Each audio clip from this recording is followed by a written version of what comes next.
haong takos sa iyang ikauman, sa iyang ikatikas, sa iyang kinabuhi. Mabitaw na siya nga dihan sa creation, nag-isgot nga di pagkatong ang lalaki, o ikuha mismo ang iyang bone, flesh, o iyang dibuhan sa usa ka babae. Kung mismo ang lalaki ni Iman, mawali siya. Hindi. Mawali siya ang iyon nga, ito sa uwan. Flesh of my flesh, bones of my bones, and I will cover one. So mismo ang lalaki, siya mismo may nagtawag na pizza. So wala siya may sumunod ni Cristo ka, diha sa panahon na ang lalaki ng babae usapan na sa panagkayayong sakramento sa kasal, hindi mag-explain sa kayo na mismo makita niya sa kasal. Wala sa nagsiguro ni Cristo na basta nagkilinan siya gikan kayo sa sinagdana sa pagbuhat sa kanan na dinalot sa pagbuhat. Naglihimo sa Diyos na usap na pamaagi ang magpanayon na sinabuhi. Wala sa nagsiguro ni Cristo na Mary is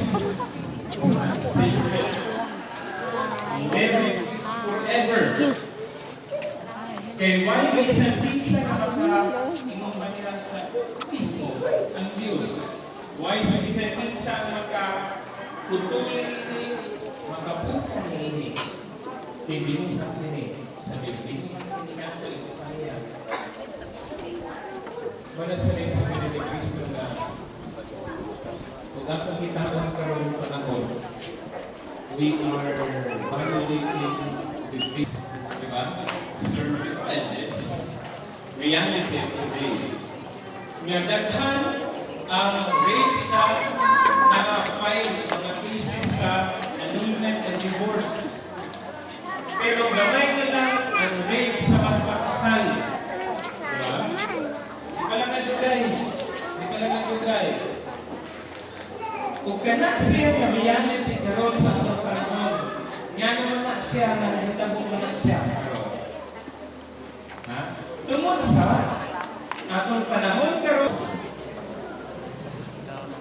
kana siya nga mentality, o kana siya nga mentality which is instant or disposable, kana siya nga mentality, ni-create na siya o batasan prinsipyo sa tao.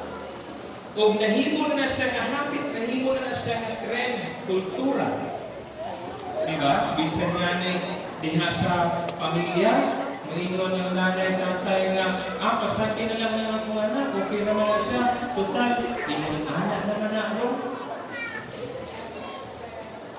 Pila na lang ang mga binikalan karoon nga mo, ingon pa mo, batlong sa iyang anak, nga, hinihili ang anak. Na, doon na naman kay, doon na kay asawa, doon yung mga ginikalan karoon nga mo, ibugaw pa sa iyang anak. Diba? Doon yung mga ginikalan karoon nga, bisan doon na may asawa ang iyang anak, wala na ako yung sali ka namin. I-file na na case na ilang kapasitaran, ebidensya, o sa dayon, psychological incapacity. Old strategy. May isip din ni Cristo. Diha-diha-dahan, bisugot. Instant. Ako'y hatod ni mo magtuha sa inyong balay. Asa kapita? Kanang diha ko dapita. Kalayo, oy.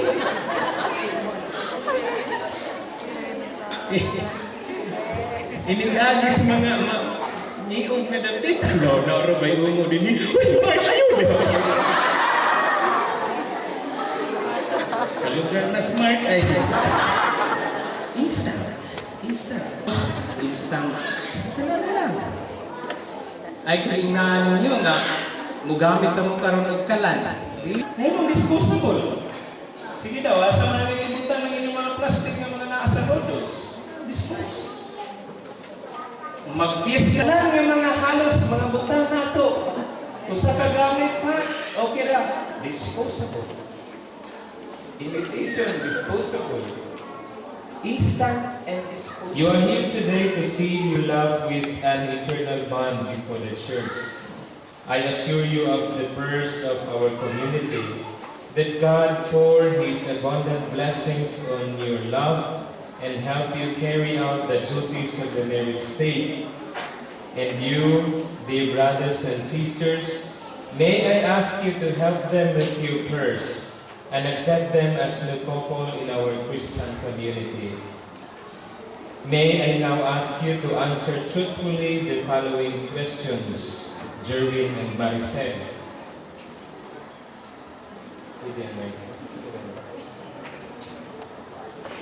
Did you come here of your own free will to bind yourself forever in the love and service of your husband? Yes, Father. Jerwin, did you come here of your own free will to bind yourself forever in the love and service of your wife? Yes, Father. Are you both ready to raise a good Christians, the children whom God will give you? Yes, Father. Jerwin and Maricel, since you wish to contract holy matrimony, please join your right hands and express your intention before God and His church.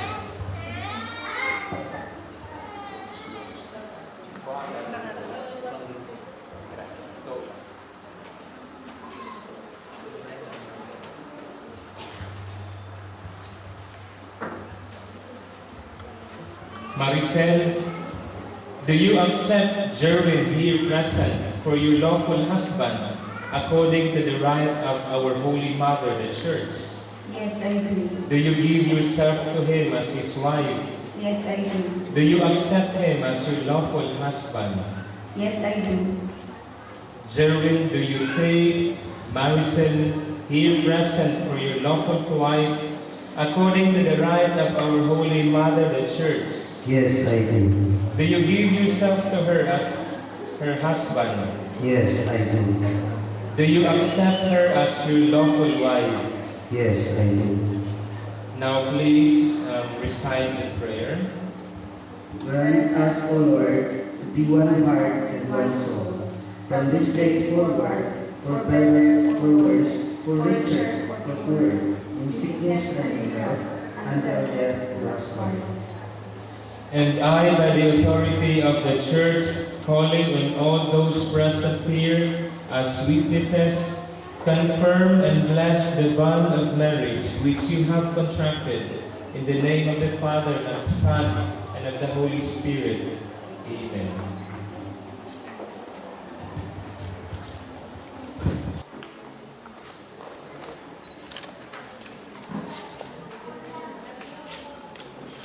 Things in array.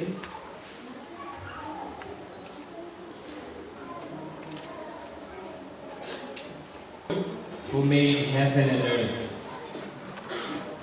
Let us pray, bless, O Lord, these rings, so that your servants, Jerwin and Maricel, who wear them, may ever live in mutual love and in unbroken loyalty through Christ our Lord. Amen. Bless, O Lord, your servants, Jerwin and Maricel, with sufficiency of material possessions, which these others symbolize, so that they may use them to attain eternal life. We ask this through Christ our Lord. Amen.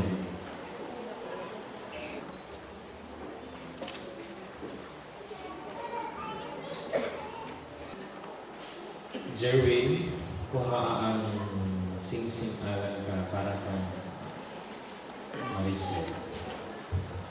Niya, kuha ang gloves sa iyong sing-singanan. Sing-singanan niya. Oo? Wala. Wala. Wala. Okay, sige. Maricel, wear this ring as a sign of my love and fidelity. In the name of the Father, and of the Son, and of the Holy Spirit.